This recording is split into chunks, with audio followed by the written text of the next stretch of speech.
Alrighty, welcome back to Chaos Head Noah, everyone. My name is Michael SK, and in the last few episodes, we've been learning about this lovely character. I don't know what to think anymore, to be honest. I used to think that she was annoying, and, well, she still is. She is a little interesting, too, I have to admit. She has something going on, and it could be pretty important. I don't know, I mean, obviously she's an important character in some regard, as you can see by the giant D-sword that she is continuing to hold. I don't know why she still has it out, but the last couple or so episodes have kind of revolved around her. And Senna also popped into the picture. She's here as well. She popped up in the last episode. So let's jump right back into it. With a small wave and a smile, Kozupi disappeared in the direction of the station ticket gates. Senna and I watched her go. I would have preferred not to be alone with Senna, but it seemed like she wasn't in a leaving Shibuya mood yet. Maybe she was planning to start wandering around the area like she normally did. I wanted to head back home as soon as possible, but there was one thing I had to ask the resident gigolomaniac brainiac before I did. Even when I tried talking to her, the stern expression remained on her face. It was a lot better when Kozupi was here, but man, would it kill her to be a little more approachable. I assumed she'd heard me, so while my heart might have been beating out of my chest, I asked my question anyway. コズピーの心の声もギガロマニアックスの能力なの? I didn't expect her to answer me. I expected her to just hit me with a condescending huh, and just leave it at that. Yeah, that's actually kinda, I don't know, is that in character? We don't know like that much about her to really tell. I don't think she's bad, it's just that she's very determined. Senna glanced at me once, then shifted her eyes towards the Jumbotron resting above the Scamble crossing. 心の声はいわば妄想だ. She replied. 梢はそれを他人のデッドスポットに送り込んでいるに過ぎない。仕組みはさっき説明したものと何も変わらない。送り込んだ粒子を映像ではなく音声に変換しているんだ。電話と同じだな。そして梢から心の声という妄想を送り込まれたことで、お前と梢の間で周囲共通認識が成立したんだ。テレパシーで会話しているように思えるが、全然違う。Okay. だったら僕の心の声はどうしてコズピーに届いたの? I hadn't sent any delusions to Kozupi's dead spots. So if what Senna was saying was true, it should have only been a one-way conversation starring Kozupi. And yet despite that, we'd had a conversation with just our inner voices, several even. ギガロマニアックスは他人の妄想を見ることができる。梢は特にその能力が高い。他人が垂れ流す妄想をほぼ強制的に見せられていると言ってもいい。See delusions? Was such a thing possible? I definitely couldn't do that, and if I couldn't, then I probably wasn't actually a gigolomaniac. Suddenly, Senna looked further away from me, her gaze shifting from the Jumbotron to the crowds of people walking through the Scramble crossing. ギガロマニアックスとなったものは誰だろうと一度は壊れているんだよ。壊れたって何が? 心がだ。梢は東京に来る前、奴らに追い詰められて心を壊した。And so Senna began to tell me about what Kozupi had experienced before she transferred schools. She began by saying that she had seen it in an image, one that she'd witnessed back when she first met Kozupi. Are we gonna get that flashback, or? Ever since she was a little girl, Kozoe had possessed the peculiar ability, goddamn can I speak, to view the minds of others. Despite this affliction, Kozoe managed to live a somewhat peaceful life by approaching her power in her own way, hiding it from others. Her change had begun with mirrors. Upon entering high school, Kozoe began to see her reflection in mirrors more and more frequently throughout her daily life. At first, she believed it was only coincidence. It would only occur about twice a day. But as time went by, the frequency gradually increased. Kozupi would encounter people holding mirrors more than 10 times in a single day. None of these encounters were particularly suspect, just people passing her by on the street holding a mirror, or a classmate fixing her makeup in the bathroom. Bathrooms also just have a giant-ass mirror too, or multiple. However, regardless of whether these occurrences were mere coincidence or indeed intentional, Kozoe would almost always see her own reflection in the mirrors. Eventually, all of those who held the mirrors began to make noises akin to suppressed laughter. In their minds, they called out to Kozoe with the words, "Who are you?" In the classroom, on campus, on route to school, while shopping, everywhere Kozoe went, these people would appear. It was not a specific person perpetrating it, it was a different person every time. But in Kozoe's eyes, anyone who possessed a mirror began to look suspicious. Anyone who would suppress their laughter around her began to look suspicious. Before long, even those without mirrors began to look suspicious, and Kozoe began to face hallucinations in which they would all call out to her with, "Who are you?" She became nearly neurotic, and the voices present in the back of her head refused to leave. One day, Kozoe mumbled something to herself in the mirror. お前は誰? Aha. Upon saying those words, Kozoe felt an immense sense of fear, one that told her she truly did not know the answer. A girl with the same face as hers addressed her from the other side of the mirror. お前は誰? Ever since that day, Kozoe could no longer speak, and she was unable to look at herself in the mirror. Even still, the question of "Who are you?" would continue to assault her. She did not even know whose voice it was inside her head anymore. And due to another facet of her peculiar ability, much akin to a broken fax machine, Kozoe would receive the voices of other people indiscriminately, regardless of if she desired it or desired to or not. She herself had no say in the matter. And thus, Kozoe's mind was torn to shreds. One day in her second year of high school, Kozoe was cleaning the classroom at the end of the day. As she tidied up, 3 female classmates of hers, all with mirrors in hand, were whispering something among themselves. Mirrors suppressed laughter. Then came the question, "Who are you?" Had it truly been the inner voice of one of her 3 classmates? Or had it just been a hallucination on Kozoe's part? It did not matter. The reflection in the mirror found its way to Kozoe's eyes, both of which were trembling in fear. For a moment, Kozoe's vision blurred. Had it been intentional or a coincidence? It did not matter. At that very moment, Kozoe's mind, after facing endless strain for well over a year, finally broke. The event accompanied by the sound of glass shattering. Upon realizing this, Kozoe shrieked, no, screamed from the deepest depths of her lungs. Out of the corner of her eye, Kozoe saw her D-sword and took hold of it for the very first time. She then proceeded to attack her 3 classmates.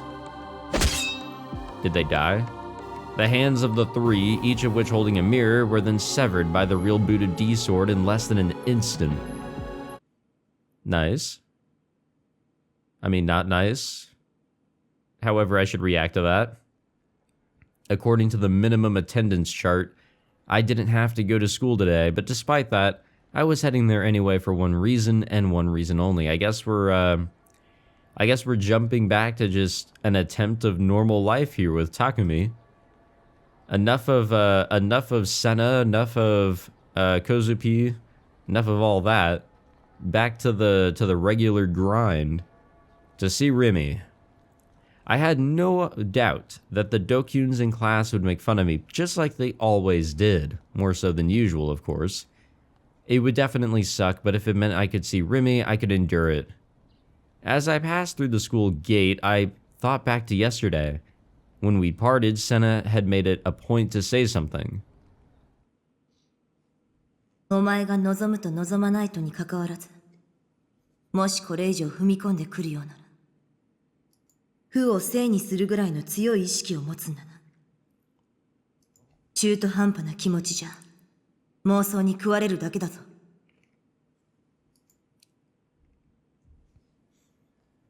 I didn't want to get involved in anything that sounded dangerous, excuse me. So I opted not to ask anything else. I mean, we're kind of involved in a lot of dangerous things as is. I don't think we have a choice at this point. Besides, I still didn't know how far I'd have to go to get my hands on a D-sword. I was no hero, just a useless piece of shit that couldn't even protect his own sister. But it was also possible that Shogun could show up again. He seemed to be playing with me like it was some kind of game after all. Maybe he'd feel like sending me on another quest soon. Just the thought alone terrified me. I tried to grasp my D-sword, but even that was just to protect myself from him. Without that sword, how could I ever hope to escape his evil clutches? Maybe if Rimi was by my side, like she said that she would be, but she'd been absent from school lately, which worried me. What if she'd been taken hostage, just like Nanami? We haven't even seen Nanami, we've only heard that she's okay. Was there anyone out there who could help me? They would have to be someone with a D-sword. Ayase couldn't because she was injured. Senna definitely wouldn't. And Kozupi was a bit... no, she was fairly weird. Hey, glad we're on the same page there. Shoot, what was I gonna mention? I was gonna say something, but it's completely escaped my mind. Maybe it'll come back to me. Maybe. I hope. My head looked squarely at the floor. I entered the classroom. Before taking my seat, I took a quick look around. I looked toward Rimi's seat first. Empty. Was she taking today off too? Was it really that simple? Was she really just taking time off? I began to feel anxious. I wanted to see her. I wanted to see that cheerful face. Next, I looked over at Kozupi's desk. No, she's there, forward-facing and all. She was in her seat, face down and huddled up. I don't know, there's something about like forward-facing characters at times where it's a little weird, and this is one of those cases. I was reminded of what Senna had told me yesterday. It now made sense why Kozupi was always like that. Actually, you know what, I remember what I was going to say. So I think the whole like, your mind has to break in order to obtain your D-sword, I think that's what was being attempted when Takumi was up on the O front. I think that whoever that was up there, whether it was Shogun or somebody else, I would assume that it was Shogun or something. I don't know anymore. It's freaking confusing. They were trying to push him to lose his mind, being in a situation where if he did not listen, then his sister would be killed. Seeing the severed hand, being in front of all those people, how could he not lose his mind? He was really, really close. And I don't know, he did not snap. He almost did. I would argue he was goddamn close. God damn it. Morning, Kozupi. I didn't make eye contact, but I greeted her with my inner voice. The female Dokuns were watching me, smirking. Cunts, yeah. It was no different than yesterday. They'd all labeled me as that otaku freak who said he was psychic and made an ass of himself on TV. And that label wasn't going away anytime soon. The male Dokuns didn't seem to have arrived yet. It was pretty common for them to skip first period, and that was fine by me. I took my seat, but when I did, that voice called my name. Taku, ohayo? Is she here? Shocked, I looked up in a panic, and there she stood, right in front of my very eyes. With a hint of shyness, she gave me a short wave. Hisashiburi. Yeah, a little bit. It wasn't an illusion. And there was a definite presence. She was breathing. Her hair was rustling. She was blinking. She was right there. She was right here. I felt a twinge in the back of my nose, a tightness squeezed within my chest. I felt like I was going to cry. I still hadn't sat down. I'd just frozen with my head hanging down. I was so happy. I'd gotten to see her again. A lot of things. 泣いてるの？ I frantically shook my head. If my Dokyun classmates found out I was crying, they'd start making fun of me all over again. I told myself that I couldn't cry, but the tears kept flowing. わかった。私に再会できて嬉しいんだ。そうでしょ。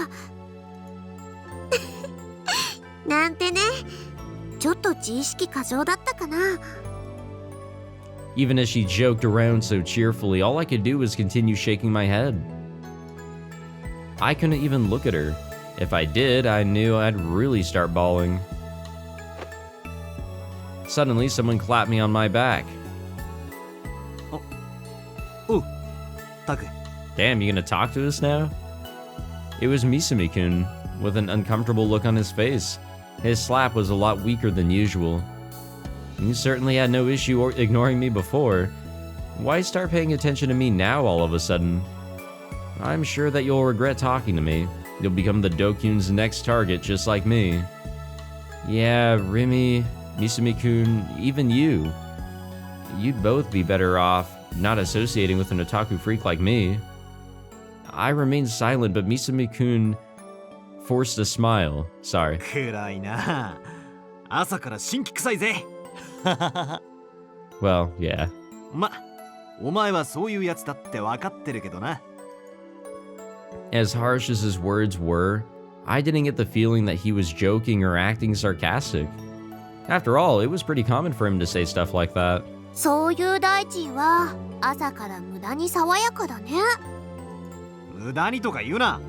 久々に学校来たと思ったらいきなりそれか？じゃあ、嘘くさい爽やかさ。なたく、この言い草どう思うよ。I nodded ambiguously. The tears had somehow managed to stop. The usual routine was happening right in front of me. Both of them were completely oblivious to the fact that my standing in class had taken a steep nosedive. そういえば、岸本のことを聞いたか？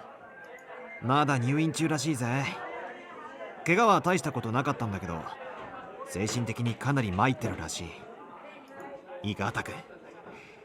女を落とすのに一番手っ取り早いのは、Oh, here we go. 弱ってる時に優しくしてやることだ。というわけで俺、本気で岸本の見舞いに行こうかなと思ってんだよね。大地最低。ブーブー。今度こそ彼女さんに刺されるよ。お見舞いに行くだけだろ。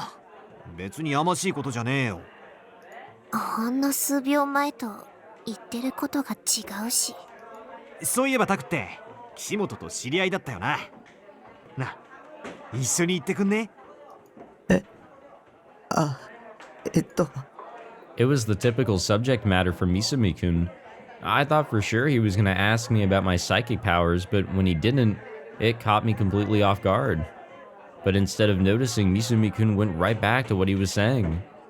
And then we fell into our usual routine. Misumi-kun talking and talking, Rimi occasionally butting in with a sharp jab, and me just giving vague responses. And the fact that it was no different than usual made me happy. Huh. I guess there's no twist there. Just like that. What's going on here? This dude's got the fucking smirk. The smile of an evildoer. At the top floor of Nozomi Group HQ, within the presidential office, Norose Genichi stood near a window, lighting a cigarette ablaze. Nozomi Group, an enormous corporate group with abundant subsidiaries, one that conducted business while being accompanied by license approval from the nation itself. A number of those subsidiaries then found success in a variety of business fields, from sales of clothing or groceries to managing sales and imports as a trading company. Norase, who reigned above all as the apex of the group, looked below at the grand view of his castle. His conscious mind, however, was not gazing upon the scenery before him. Repeatedly tapping his foot against the floor in agitation, his lips curled in a sneer. まったく。老人たちの相手は面倒ですよ。そう思いませんか？彼らは臆病すぎる。だからこそここまでのし上がってきたとも言えるのでしょうが、利用するにもこうあれこれと横槍を入れられてはいい加減うんざりしてきますよ。現実は悲しいかな。300人委員会の影響力というものを侮ることはできません。 Yeah, I guess not. ただいずれ近いうちにそのシステムも崩壊する。世界の支配構造は組み替えられる。楽しみですか？私もですよ。ここまで随分時間がかかってしまいました。プロジェクトノア、立ち上げからすでに5年余り。Norase approached his personal desk. The solid desk of natural oak contained few ornaments of any note, adorned only with items one might find in a typical office setting. At the table's edge, however, a single conspicuous object casually lay. Norase grasped the green, strangely designed character in his hand. Upon giving it a single, disinterested glance, he promptly discarded it in the waste bin. さて His narrowed eyes turned to the dim room's interior. The rear of the room where the moonlight could not reach housed the slightest hint of another person. まさか君がギガロマニアックスだとは思いもよりませんでした。どうやら神すらも私の味方をしてくれているようだ。君のサンプルを取らせてもらいますよ。何？怯える必要はありません。私は元医師でしてね。インフォームドコンセントはきちんとしなければ気が済まないたちなのです。そもそもノア2のハードウェアはすでに完成しています。あと必要なのはソフトウェアの方でしてね。そのために君たちギガロマニアックスのサンプルが多く必要なのです。正確に言うならば NA シナプスに関するコードサンプル、脳の働きに指令を出す役割を果たしている部位の行動サンプルですよ。コードサンプルには個人差があります。持っている能力が高いギガロマニアックスは NA シナプスもより活性化し、脳のより広い範囲にわたって効果を及ぼします。Alright, let's read that one. That seems important. Synapses are sites formed between neurons and other cells that receive and transmit neurotransmitters. Their shape resembles that of hands holding one another, but there is a gap of about 20 nanometers between each synapse. Neurotransmitters move between these gaps, and when doing so, appear almost as if they are floating. We know what a neuron is, right? 人間の脳は全体の10分の1しか使われていません。しかしギガロマニアックスは違う。残りの10分の9の部位も使っていることが分かっています。ギガロマニアックスの頭の中というのは実に興味深い。そのサンプルがノア2にとっていわば CPU の役割を果たすわけです。サンプルが多ければ多いほどノア2の能力は本物のギガロマニアックスに近づき、やがて超えるでしょう。納得してもらえましたか？ Who is he talking to? Come on, show us. 結構。 Come on. Norase nodded in satisfaction, exhaling a cloud of smoke as he returned his view to the scenery beyond the window. Upon viewing it up close, the Shibuya nightscape was the essence of vulgarity itself, leaving Norase solely with feelings of discomfort. His persistent belief of this remote location, however, was that it was more than adequate. Nevertheless, it would not be long before this nightscape would be a sight never to be seen again. The final experiment of his Project Noah would make sure of that. 世界が生まれ変わる日も近い。Oh. Oh no. I think we found out where Nanami's at. It was lunch break. I usually skipped lunch. I had no one to eat with, and I didn't want to eat alone in the classroom. Recently, Rimi had started asking me to eat with her, but since I was me, I would always get embarrassed and refuse in the end.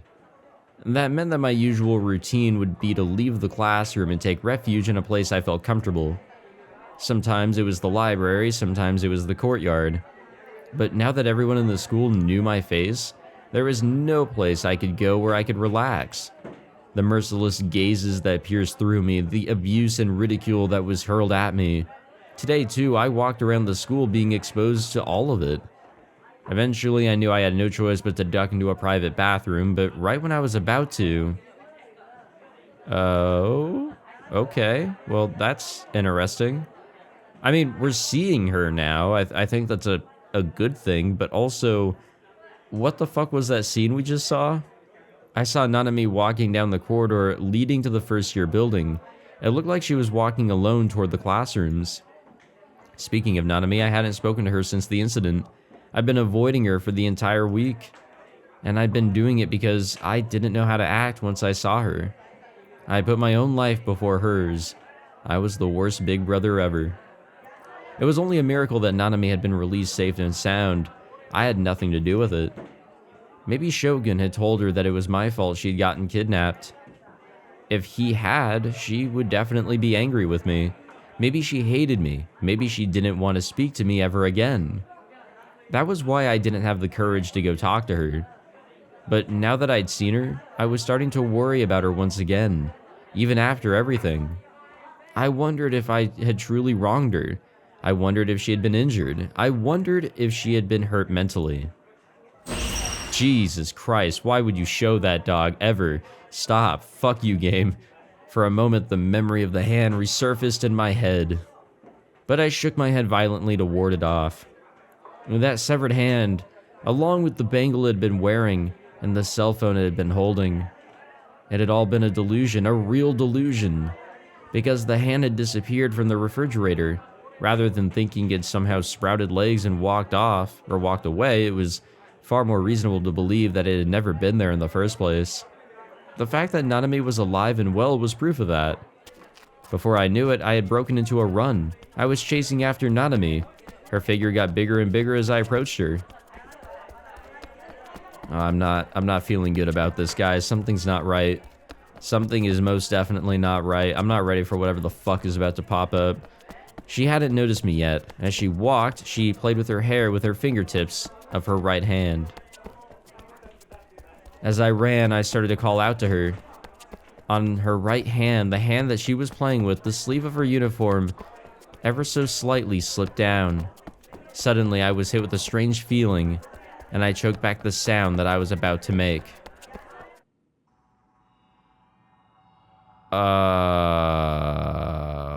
What the fuck, dude?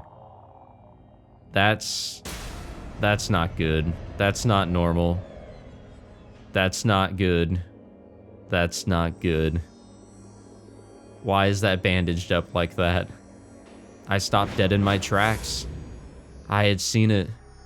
It had been an extremely trivial, truly inconsequential feeling, and yet, white. It was white. As if trying to conceal something. A white bandage was wrapped around her right wrist. Well, that's not good. Chapter 7 is done. Now we're on Chapter 8. What the fuck? IR2? What's that supposed to mean? What does any of this mean? Yeah, I was going to mention that I think the threats that we were getting from Shogun, if that was Shogun, on that night, what if the threats that Nanami would die if Takumi didn't do as he was told were more so like threats that, like, she'll die at the hands of somebody else later on if you don't do what you need to do tonight? I don't know. I don't remember the specific wording and everything from that night, so it's hard to say. Initiated by Momose, a meeting was slated to be held at Frisia Credit Bureau, a meeting into which Bon was now running nearly half an hour late. And now he's here, right?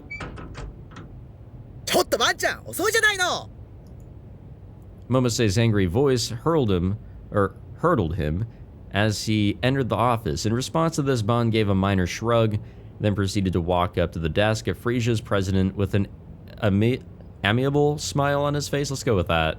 He had not brought any refreshments today, something he was beginning to believe may have been a lapse in judgment. あら、つばちゃんは？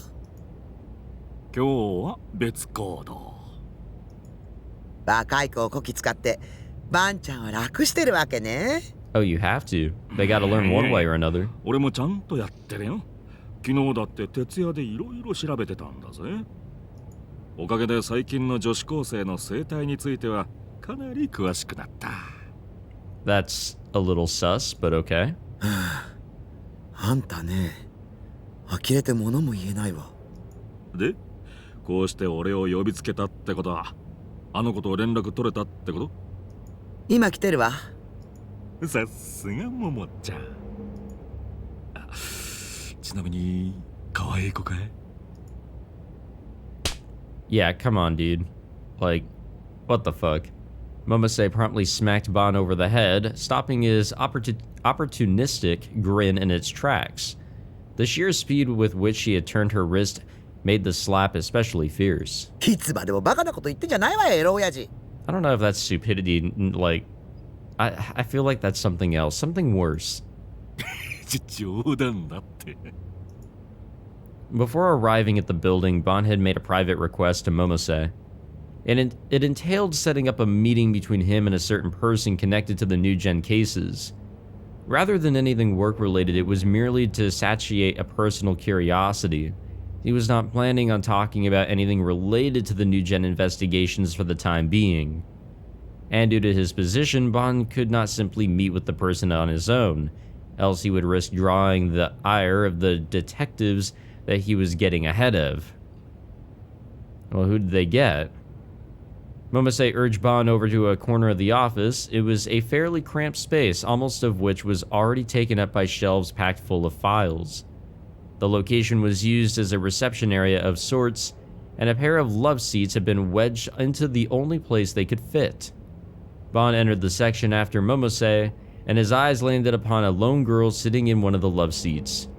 The girl was wearing a Sume Academy uniform, of course. Her head and shoulders were curved toward the ground, and she looked incredibly haggard. ごめんね。お待たせしちゃって。Oh, okay. You know, we haven't seen Yua in a while, so yeah, this makes sense. Honestly, I was thinking in my head, I'm like, okay, well, it's not going to be Nanami. It can't be Ayase, because she's in the hospital. It's not going to be Rimi, because I'm sure she's working with Shogun, which, by the way, is not our antagonist of the story. I believe that's whatever this random dude is that's coming up with this Noah project. And, well, who's another character? Kozupi. Yeah, there's no way that she's going to be selected because that whole, like, speaking through the minds thing isn't going to sit well with anyone ever, so that's not going to happen. Yeah, Yua's really the only one that fits the bill right now. Oh, and Senna. There's no way she'd do this either. It'd be a little weird. Well, maybe she would. But it sort of seems like she has her own, like, determination, her own goals, and she doesn't need anybody else's help, more or less. The girl looked up in startlement upon hearing Momose.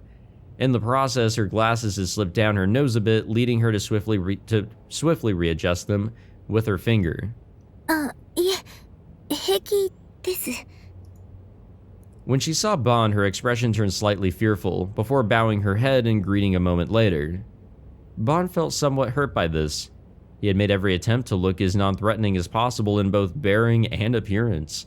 But the girl's reaction made him realize that, despite his best efforts, the ferocity and intimidation, particular to detectives, was seeping out all the same. Looks like I've still got a lot more practicing to do, he thought with bitter amusement, as he sat across from Yua. 楠ゆあさんだね。 That's her, and we'll go into this in the next episode. And this is chapter 8.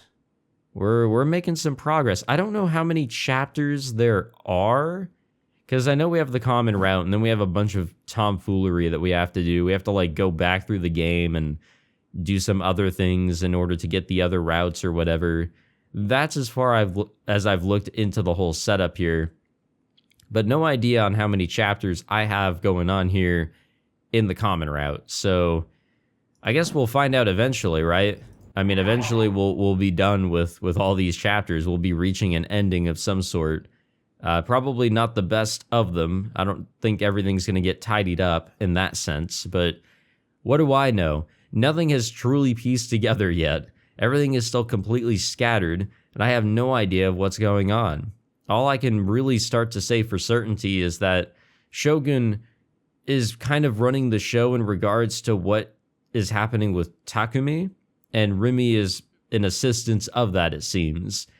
And then there's this other guy that seems to be doing his own thing that has connections to the Committee of 300, which is obviously the bad guy group. And now he has Nanami in his clutches, perhaps. I'm not really sure, but that's not good, obviously.